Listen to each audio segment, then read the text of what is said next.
it together. Get it together. Get it together.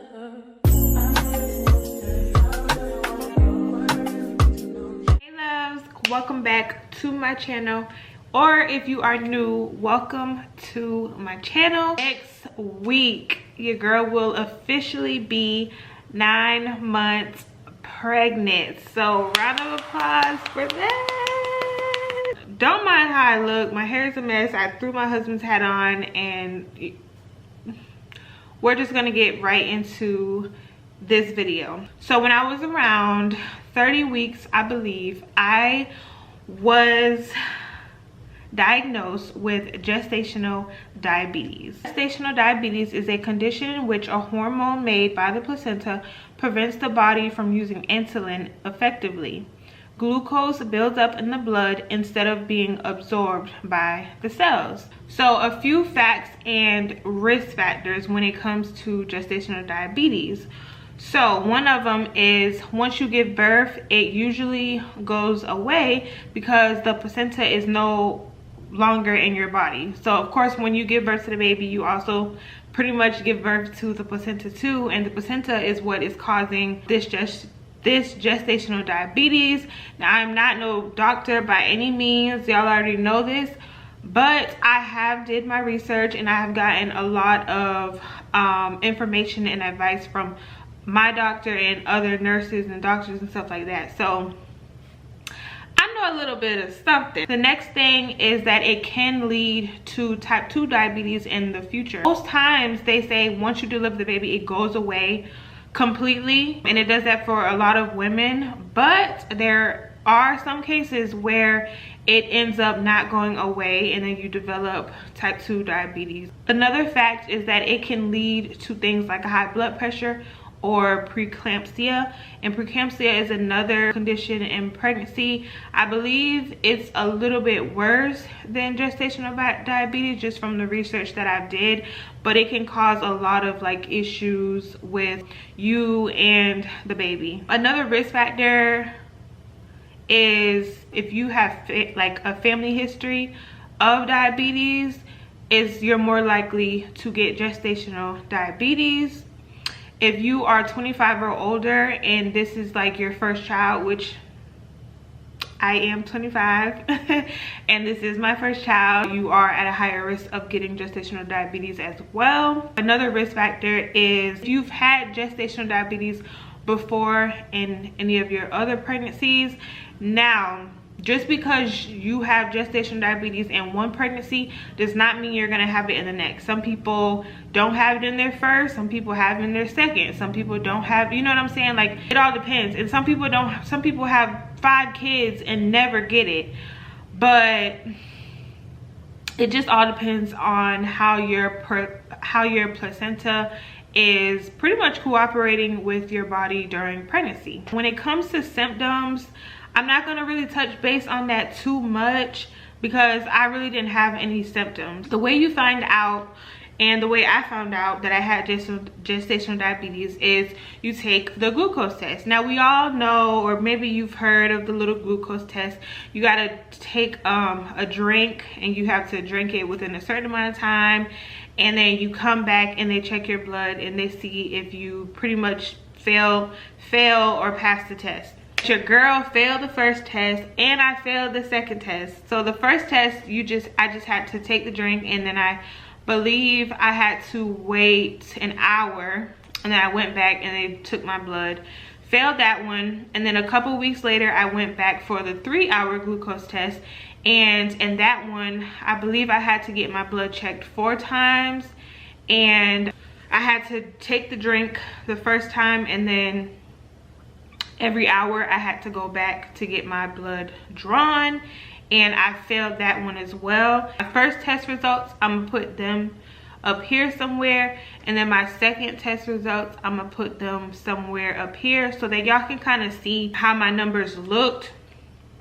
Honestly, I don't feel like my numbers were that bad. One thing I do know is that a failure is a failure, so even if it's like one number over, you failed. Also, for the 3-hour test, I believe there's 4 different like sections, and you have to pass at least 2 of them in order to not have gestational diabetes.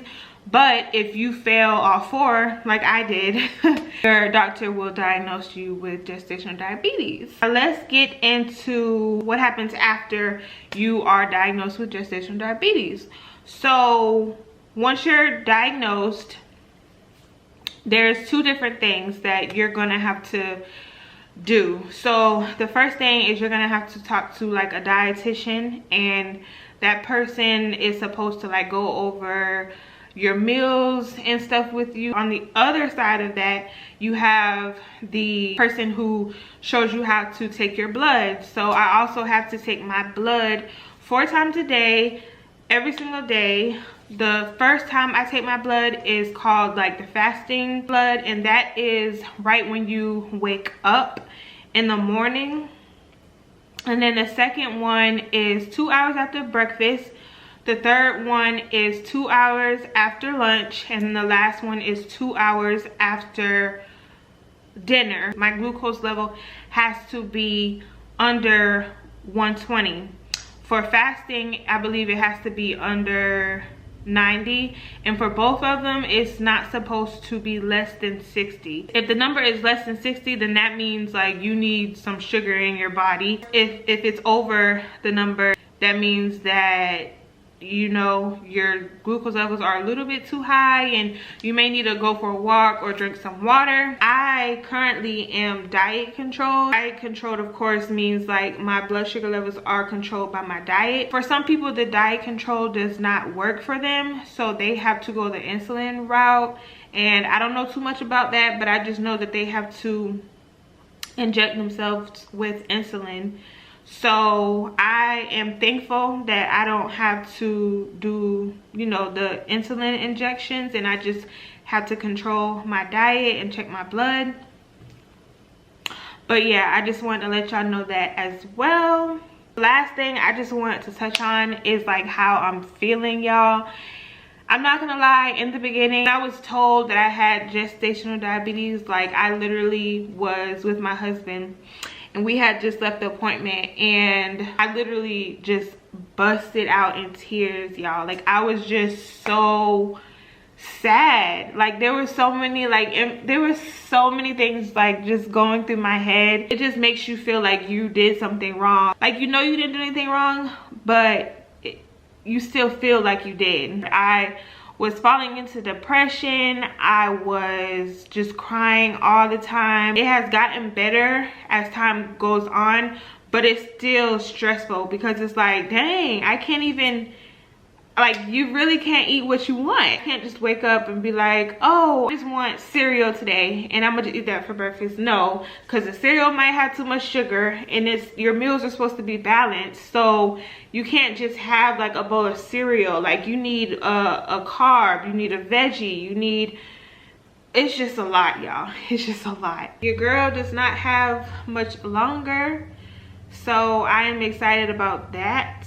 I honestly just can't wait to see my baby. For those who are pregnant and have gestational diabetes, I just want y'all to know that you are not alone and you will get through it. I know in the beginning it feels like you have so much, you know, so much time left in the pregnancy, but I'm telling you that time will go by and you will deliver that baby, and that gestational diabetes will hopefully completely go away. If you all have any questions about anything that I talked about in this video, y'all already know, comment down below. I will definitely answer all of you all's questions. Thank you all so much for watching this video. Do not forget to like, comment, and subscribe, and I will see you all next Saturday. Bye.